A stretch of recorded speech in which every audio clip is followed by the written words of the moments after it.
ऋषिकेश में गंगा जी के किनारे एक संत रहा करते थे। वह जन्मांध यानी जन्म से अंधे थे और उनका नित्य का एक नियम था कि वह शाम के समय ऊपर गगन चुंबी पहाड़ों में भ्रमण करने के लिए निकल जाते और हरि नाम का संकीर्तन करते जाते। एक दिन उनके एक शिष्य ने उनसे पूछा, बाबा आप हर रोज इतने ऊंचे ऊंचे पहाड़ों पर भ्रमण हेतु जाते हैं, वहाँ बहुत गहरी गहरी खाइयां भी हैं और आपको आंखों से दिखलाई नहीं देता, क्या आपको डर नहीं लगता? अगर कभी पांव लड़खड़ा गए तो?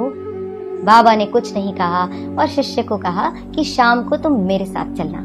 पहाड़ों के मध्य थे और बाबा ने शिष्य से कहा, जैसे ही कोई गहरी खाई आए तो बताना। दोनों चलते रहे और जैसे ही गहरी खाई आई, शिष्य ने बताया कि बाबा गहरी खाई आ चुकी है। बाबा ने कहा, मुझे इसमें धक्का दे दो। अब तो शिष्य इतना सुनते ही सकपका गया। उसने कहा, बाबा मैं आपको धक्का कैसे दे सकता हूँ, मैं ऐसा हरगिज नहीं कर सकता। आप तो मेरे गुरुदेव हैं, मैं तो किसी अपने शत्रु को भी इस खाई में नहीं धकेल सकता।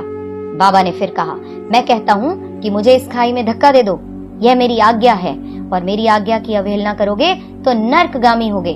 शिष्य ने कहा, बाबा मैं नर्क भोग लूंगा मगर आपको हरगिज इस खाई में धक्का नहीं दे सकता, नहीं धकेल सकता मैं आपको इस खाई में। तब बाबा ने शिष्य से कहा, रे नादान बालक, जब तुझ जैसा एक साधारण प्राणी मुझे खाई में नहीं धकेल सकता तो बता मेरा मालिक भला मुझे कैसे खाई में गिरने देगा?